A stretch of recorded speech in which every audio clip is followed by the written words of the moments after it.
São 5 minutos. Senhor presidente, senhora presidente, excelentíssima presidente, Vossa Excelência disse aqui para todos nós, por várias vezes e tem reiterado, que a democracia, que a árvore da democracia está sendo carcomida por fungos.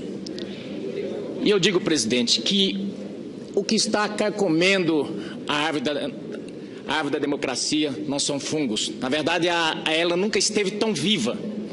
O que está sendo carcomido pelos cupins, pelos fungos, é o poder de compra do brasileiro. É a Petrobras, são os empregos dos brasileiros. Aqui muito tem se falado que os direitos dos brasileiros estão sendo retirados, que os direitos dos trabalhadores estão retirados. Na verdade, não tem direito mais fundamental ao trabalhador do que o emprego. Esses estão sendo, sim, carcomidos. Também ouvi falar aqui muitos, senhora excelentíssima presidente, sobre golpe. Eu tive em Rio Grande, lá no Rio Grande do Sul, da senadora Ana Amélia, do senador Paulo Paim. Em determinado momento, quando foi anunciado o polo naval, eu vi a alegria naquelas pessoas, contentes porque ali ia ter progresso, ia ter emprego. E fui depois e vi o desalento. Aquilo, excelentíssima presidente, é golpe. Na minha cidade, Rondonópolis, foi anunciada a duplicação da rodovia. Ela acabou não acontecendo, porque a economia entrou em derrocada. E hoje a população se sente golpeada. Vossa Excelência tem dito aqui que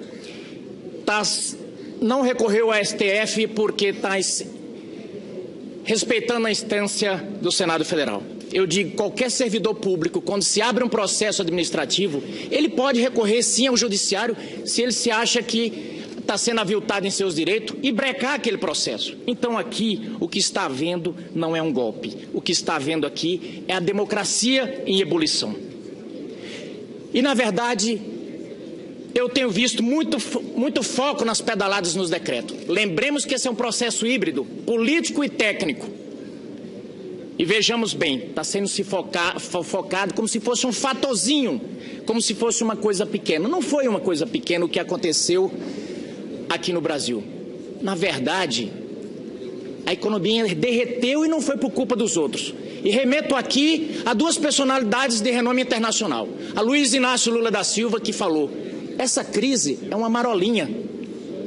E para lastrear o que ele disse, Paul Krugman, que foi quem preveu a bolha naquela época da crise norte-americana, ele disse: o Brasil vai passar por essa crise de forma muito tranquila, porque o Brasil fez o serviço de casa. Porque Fernando Henrique saneou o sistema financeiro. E aquela crise era do sistema financeiro. E, de fato, o Brasil passou tranquilo por ela. Essa crise, presidente Dilma, essa crise foi do seu governo. E aí, eu remeto aqui a esse dilema do golpe. Na verdade, não pode se confundir a negativa da prestação jurisdicional pretendida com golpe. Eu entendo o inconformismo de todos, mas não se pode dizer que está havendo um golpe.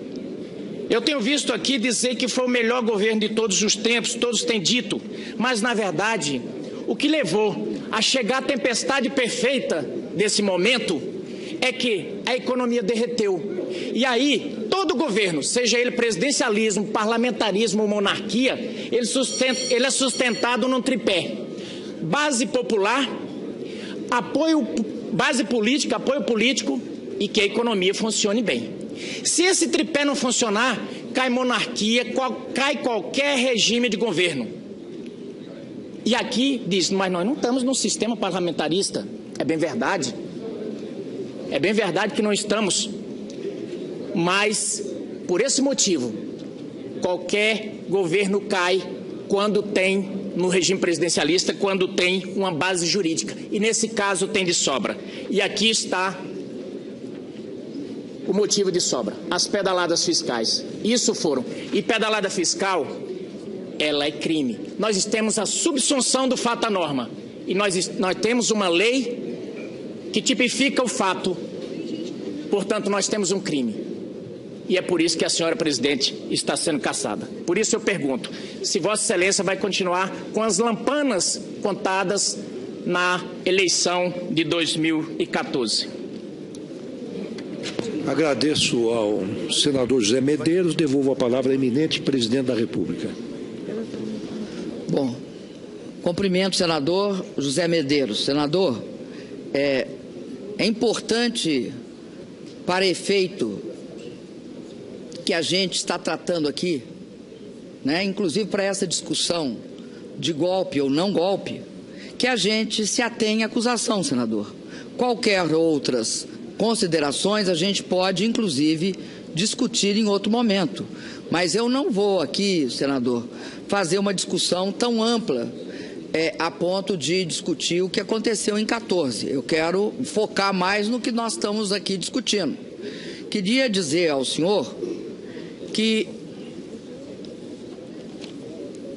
e só assim reiterar mais uma vez, que em 2009, senador, o que nós buscamos era impedir que essa crise, que não era só, viu, senador, ela não era só uma crise financeira, ela começa financeira e ela atinge todas as áreas da produção e do consumo. Tanto é assim, senador, que todas as grandes empresas automobilísticas americanas quase entraram em processo de falência e foram resgatadas pelo governo do presidente Obama, que comprou uma parte dessas empresas e depois as vendeu por um preço melhor. O que é que nós fizemos, senador? Nós tivemos, desde 2009, nós tivemos o cuidado, e aí eu estou falando porque eu integrei o governo do presidente Lula, nós tivemos o cuidado de resistir a essa crise através de políticas coordenadas anticíclicas que buscavam justamente manter o poder de compra do trabalhador, impedir que houvesse uma queda de forma acentuada no emprego e na atividade econômica. Isso começou em 2009 e ocorreu em 2010. Em 2011, 2012, 2013 e 2014 nós continuamos. E como é que nós fizemos isso? Nós utilizamos não só de desonerações fiscais para os empresários, como também tivemos o cuidado de fazer uma política de ampliação do crédito para permitir que empresas pudessem ter acesso a formas de financiamento que diminuíam o impacto sobre a redução da atividade econômica. O que não é possível, senador, vou só repetir isso, é achar que a crise foi produto, a crise econômica no Brasil é produto de 3 decretos ou é produto do Plano Safra. Por quê, senador? Porque o Plano Safra tem um efeito econômico que é ampliar a demanda. Mesmo argumentando tanto, que eu aprendi com os advogados, argumentando tanto, mesmo se a gente aceitasse aqui, olha, incorremos no erro. O Plano Safra, senador, ele amplia a demanda, senador. Ele aumenta não só o financiamento a bens de capital, aumenta o recurso para custeio, aumenta o recurso para investimento. Nunca, senador, se investiu tanto aqui nesse país. Agora, senador, chegamos a um limite e tivemos de modificar todas as questões relativas à absorção pelo orçamento público que nós viemos fazendo. E reduzimos, senador. O que nós estamos discutindo aqui é um ano que teve o maior contingenciamento fiscal de toda a história do Brasil. Foram 134 bilhões de reais que nós cortamos na despesa.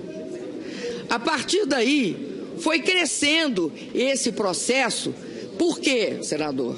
Se o senhor olhar quando é que começa a queda, por exemplo, dos preços das commodities, O petróleo cai intensamente a partir de outubro de 14 até dezembro de 14. E em 15, não é que ele cai, ele despenca o valor. A mesma coisa, os bens alimentícios começam a cair antes, em setembro, mas acentua de outubro a dezembro e em 2015 também despencam. Você tem a saída dos Estados Unidos da política de expansão monetária, produzindo uma desvalorização do real e, portanto, efeitos fortes da nossa inflação. Nós temos uma crise hídrica, nós temos essa dificuldade fiscal de não conseguir mais efeitos de estímulo à economia. Então, senador, tudo isso combinado gera uma crise.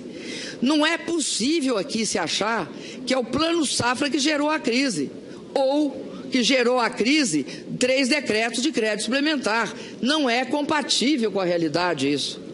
Por isso, eu quero dizer para o senhor que essa questão da tempestade perfeita é outro problema. Quando começa essa história de tempestade perfeita, cria-se todo um ambiente de expectativa negativa. Olha, vai cair, cai. É que nem fazem com a Copa do Mundo e com as Olimpíadas. A Olimpíada foi o maior esforço feito pelo governo federal, pelo governo do estado e pela prefeitura. Nas vésperas da Olimpíada, todo mundo dizia, vai ser um desastre. Ela estava inteiramente estruturada, por isso ela deu certo. Então não é possível toda essa onda de pessimismo atingindo a atividade econômica e política no Brasil.